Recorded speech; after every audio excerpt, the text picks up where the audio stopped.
Barnett looks to give heavy-handed Haritonov a hard time. Having that on your mind? That's hard times.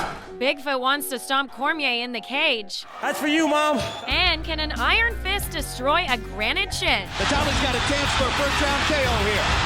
This is Fight Network's preview show. Woo!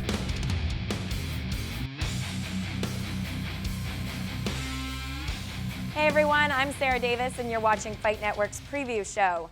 We're breaking down the entire Strikeforce card with John Ramdeen and Robin Black, including the heavyweight Grand Prix semifinals and a middleweight championship bout as it's all set to go down in Cincinnati, Ohio. We're also previewing some of this weekend's boxing, but first up, we're taking a look at Strikeforce's main event in the heavyweight Grand Prix. Former UFC heavyweight champion Josh Barnett faces fellow Pride veteran Sergey Haritonov. Barnett enters the bout on a 7-fight winning streak and has submitted more than half his opponents, including Brett Rogers in the quarterfinals. Haritonov has stopped 17 of 18 fights in the first round and knocked out Andrei Arlovsky to get to the semifinals. He looks to have shown up, at least for his last fight, and the best shape he's ever been in. He looked pretty dominant against Arlovsky, but then again, I'm not Arlovsky. I'm a guy that's able and willing to take opportunities. There isn't a part of this fight that I feel uncomfortable at or that I have to avoid specifically. I'm not going in here with any weaknesses. I'm going in here with every skill necessary. In a sensational heavyweight encounter, former Russian military paratrooper Sergey Haritonov locks horns with submission grappler Josh Barnett, with the winner advancing to the tournament final. Haritonov, a 31-year-old striking specialist, has proven to be one of the most dangerous men in the heavyweight division, no matter where the fight takes place, but normally opts to showcase his KO power.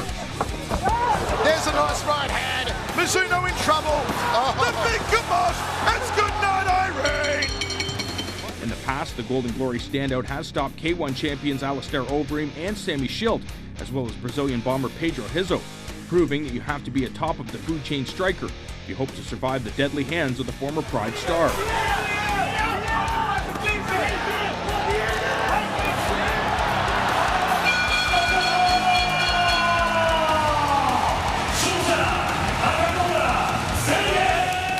Although the Russian may not be a household name to casual MMA observers, the hardcore fans have been admiring his destructive abilities for quite some time, while waiting for the rest of the world to take notice.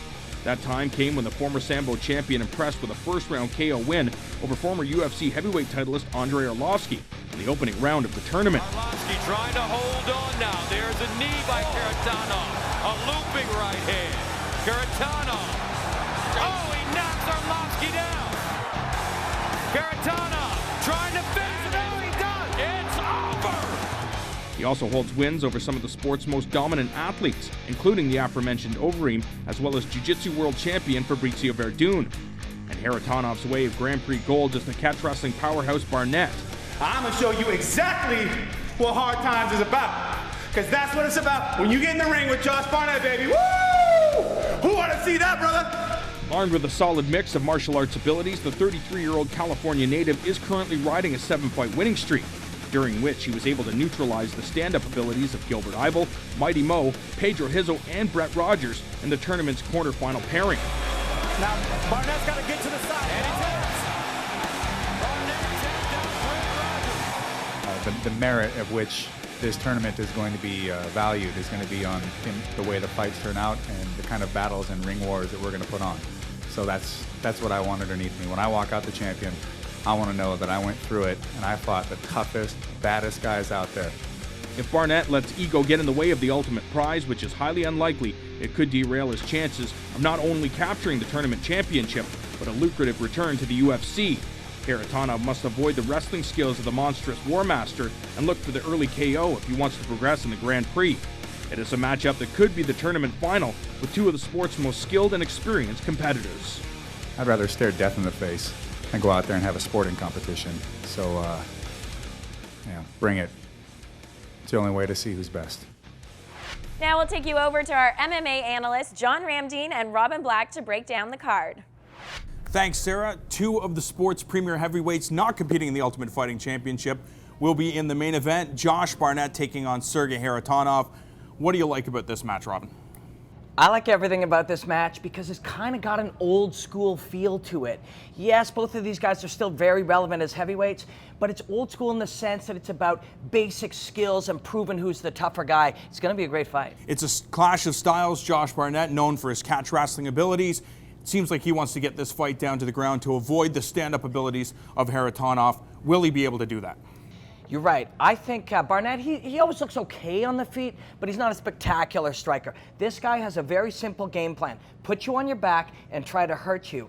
And the funny thing about it is, if we know that's his game plan, we know that Haritonov knows it's his game plan too. But, you know, he tends to be able to get that takedown. He can get it early, and he can really pound on you. And I think he's going to be able to get Haritonov down. And in the end, who do you think is going to emerge victorious in this fight? You got to go with Barnett. This guy is a warrior. He's just a straightforward guy. I'm going to put you on your back and pound you. I'm going to be mentally stronger and tougher. That's what he's going to try to do, and I think he can do it. I agree. I think Barnett will close that distance, force this fight down to the ground. And we've seen Jeff Monson. He ended up locking in that Monson choke on Haritonov. And I'm sure Josh Barnett will be able to do the same thing. Look for a leg, look for some sort of choke, and advance into the tournament final. In the other semifinal bout, a 5-inch height difference separates Antonio Bigfoot Silva and Daniel Cormier. Silva impressively defeated Fedor Emelianenko by TKO in the Grand Prix quarterfinals and has won most of his fights by knockout. Cormier, who replaces Alistair Overeem in the tournament, looks to keep an undefeated record. And please welcome to the cage, Antonio Bigfoot. And at the right hand, calls out, Bigfoot Silva comes back. One of the sport's most gifted fighters, Antonio Silva, will look to use the momentum of his first-round tournament victory over Russian powerhouse Fedor Emelianenko when he goes head-to-head with decorated wrestler Daniel Cormier. Over his 6-year career, Bigfoot has slowly climbed to the top of the heavyweight heap, fighting for numerous well-respected promotions around the globe, including Elite XC, Sengoku, and Cage Rage, where he held the heavyweight title. In his Strikeforce debut, Silva would drop a hard-fought decision to fellow countryman Fabrizio Verdun, but would rebound by winning his next 3 straight, dominating former UFC champ Andrei Arlovski and the aforementioned Emelianenko, doing what no heavyweight had ever accomplished. Champion in trouble, ground and pound. Fedor looks defenseless now. The former ATT representative has recently left the Sunshine State for the California coast, joining the Black House Gym and Team Nogueira. The move will give the Brazilian a chance to work with some of the best fighters in the sport, such as Lyoto Machida, Anderson Silva, Minotauro, and Junior Dos Santos. One of Silva's most important teammates would have to be Black House wrestling instructor Mark Munoz. We'll have to make sure Silva is prepared for the powerful grappling skills of the AKA standout Cormier. The former Olympian has made waves over his brief MMA career, training with some of the sport's elite fighters and trainers. I like my guys to be around me as much as possible. That's not always easy with conflicting schedules and people's personal lives and things like that. He's over here like a student. He's a white belt over here learning. He's 3-time All-American, 2-time Olympian, but he's putting his student hat on and learning a lot. The 2-time Pan American Games gold medalist in freestyle wrestling has used his bread-and-butter style to floor his opponents before unleashing his furious ground-and-pound attack. Undefeated thus far in his career, Cormier brings an open mind to the MMA game, and fans witnessed his evolution in his last match. Great body shot by Cormier. Oh, another left hook, and that staggers Monson. If the Louisiana native tries to showcase his improved hands against Silva, a man bigger, faster, and more experienced, there could be dire consequences. And it is over! The former Oklahoma State University representative now has the opportunity of a lifetime as he fills in for Alistair Overeem, who was forced to pull out of the tournament. If he manages to win over the Goliath and advances into the tournament final, the MMA world will start to talk about the likable heavyweight.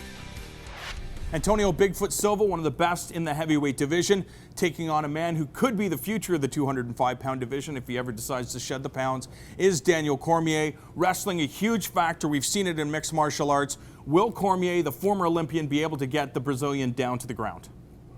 No. This Brazilian is, what is he, 30 feet tall, 750,000 pounds? I mean, this guy is enormous, right? I mean, realistically, what is he, 6'7", 200, cuts to 265 pounds? You really made the point when you said Cormier will be the future of the light heavyweight division. This guy is kind of a puffed up light heavyweight. He almost gets to 250, but he looks like he eats a lot of hamburgers. I agree with you. I think this is going to be Silva's fight. So, Robin, what is the key to victory for each guy? On paper, you're looking at a guy who's a top quality wrestler against a guy who's got gigantism, who just beat Fedor, who's mentally powerful, who's amazing when he puts a guy on his back.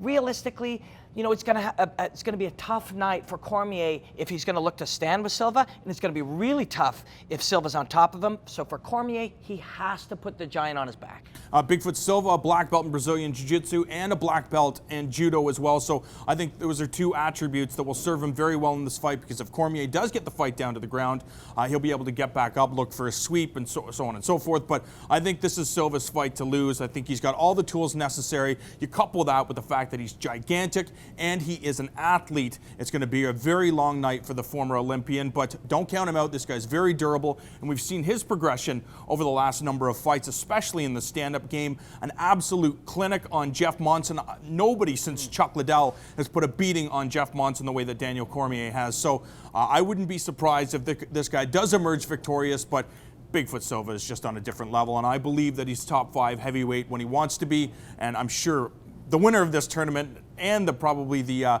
runner-up will end up finding themselves in the Ultimate Fighting Championship sooner rather than later. Stay with us after the break as we look at the rest of the Strikeforce card. Losses always make true champions better.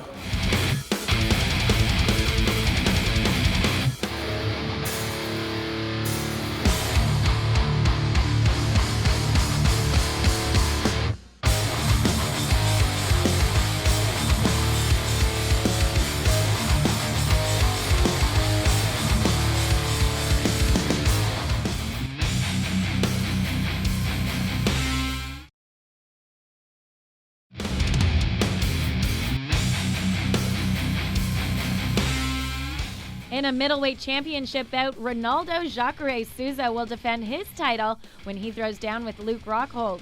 Both fighters are undefeated in Strikeforce and have won most of their fights by submission.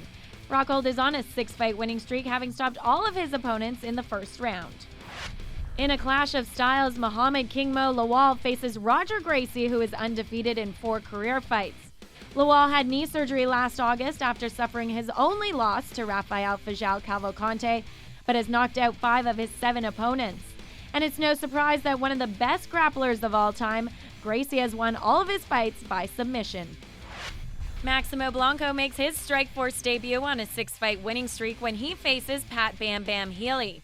Blanco has won all but a single fight by knockout, and Healy has gone 3-1 with the promotion. American Kickboxing Academy product Mike Kyle will look to snap Marcos Rogerio de Lima's undefeated record.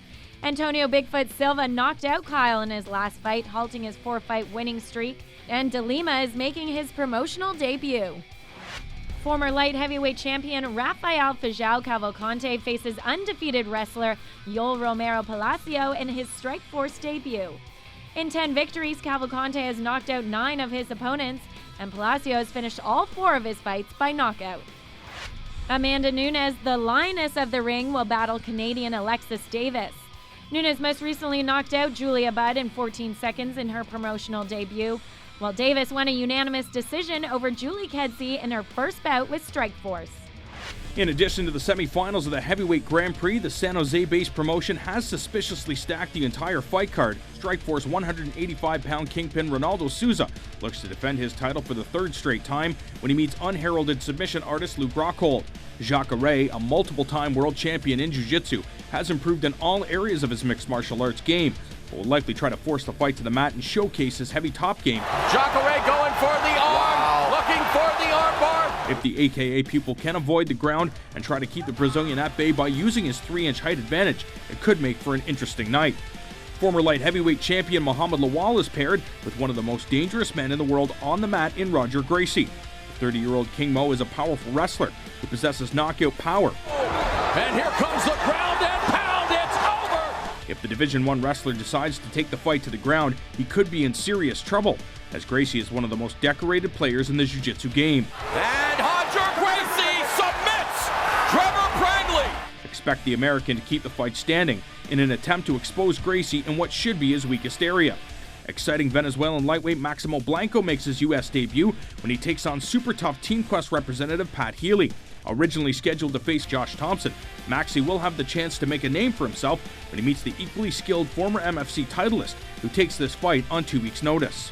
Heavy-hitting AKA student Mike Kyle returns to the cage to take on Brazilian Marcos Rogério de Lima in a 205-pound tilt. Canadian Alexis Davis, who is riding a 2-fight winning streak, defeating Elite XC veterans Julie Kedzie and Tanya Evinger, will face one of the toughest tests of her career when she meets destructive Brazilian Amanda Nunes in a bantamweight affair. To a very fast start, dropping Julia Budd, series of hammer fists, and Nunes looks very impressive. 6 TKO. Got that long reach in there. I'm really just going to have to, with any fight, you got to play your own game. I got to make sure I stay out of her range, and and she's going to try to keep me back out. So I want to win. That's my big thing. But I want to finish in there. It bugs me when when it goes to the judge's decision. Well, because you never know what's going to happen. As well, former Strikeforce 205-pound champion and Team Nogueira representative Rafael Feijão Cavalcante meets Judo Olympic silver medalist Yoel Romero Palacio in what is sure to be an exciting battle. Robin, it's a loaded card from top to bottom with some of the biggest stars from the Strikeforce promotion. Jacare Souza looking to defend his title against AKA standout Luke Rockhold. Everybody knows about Souza's ground game. Clearly he wants to get this fight down to the ground, but I think one thing people are missing is how improved he's looked over his last number of fights in the stand-up department. Yeah, Jacare really is a bad man. I mean, this guy has world titles in jiu-jitsu, but he's mean on the feet. He takes a great punch. He's a super athlete. I mean, this is a tough fight for young Rockhold, especially since, you see in interviews, you hear this guy talk, and he's like, one day I'm going to be a champion. Well, that day is now. I mean, you're fighting one of the top guys in the world at 185 pounds, and it's going to be a tough challenge.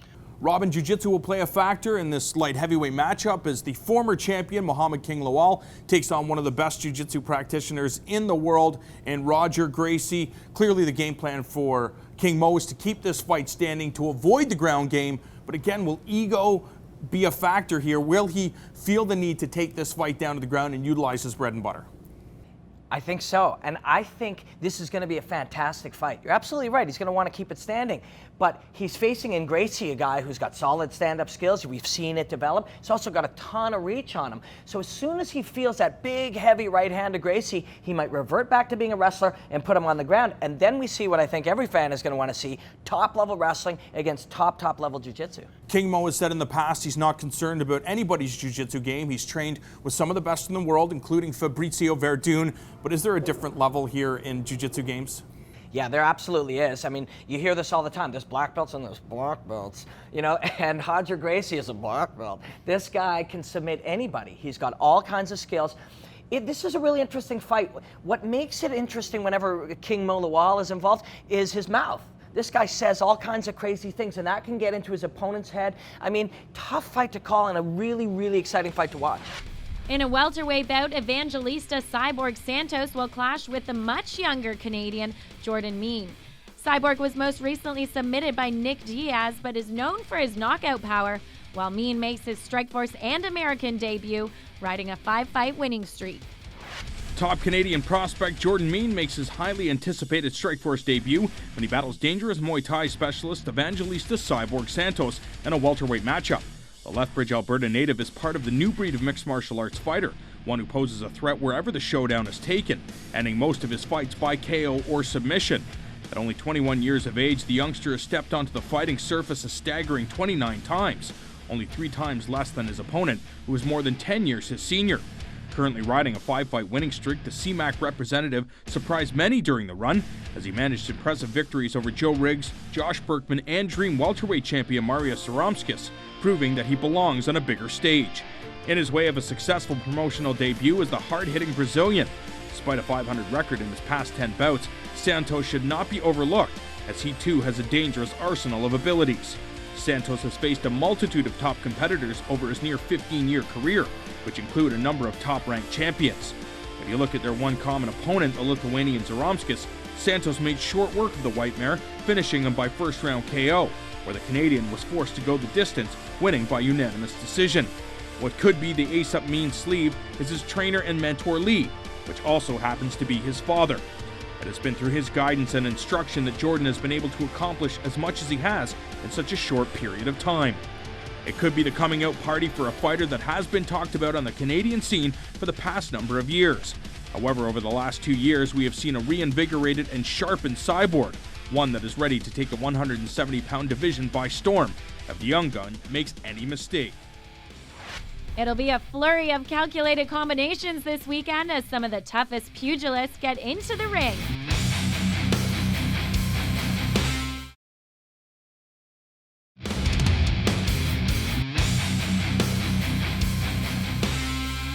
We turn it over to the sweet science now as the title is on the line in Poland.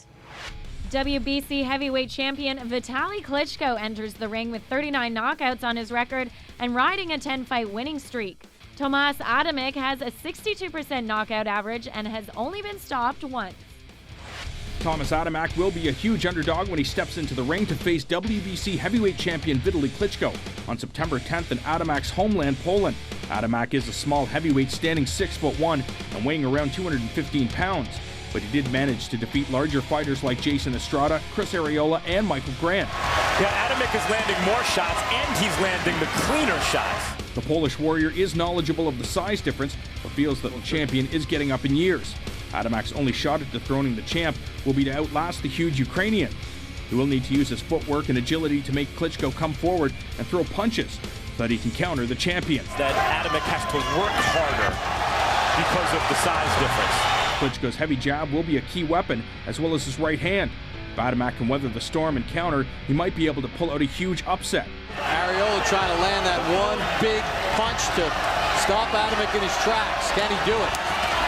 Oh, nice combination by Adamek. Klitschko has proven that he can handle a good shot to the chin when he faced former undisputed champion Lennox Lewis. Klitschko's physical advantages could be too much for the Pole to handle. If the doctor decides to mix it up and start connecting with powerful jabs and straight rights, the granite chin Adamek could be in trouble. Vitaly's got a chance for a first-round KO here. Down goes Williams. With his brother in the win column and carrying the only legitimate strap left in the division, Dr. Iron Fist will look to capture the victory and cement the Klitschko brothers' legacy as the greatest heavyweight fighters of the decade. Thank you to John Ramdeen and Robin Black for breaking down the Strikeforce card. And on behalf of the Fight Network, I'd like to thank the Ballroom as well for having us in their space. And thank you for watching. I hope you enjoy the fights this weekend. I'm going to show you exactly what hard times is about. Because that's what it's about when you get in the ring with Josh Barnett, baby. Woo!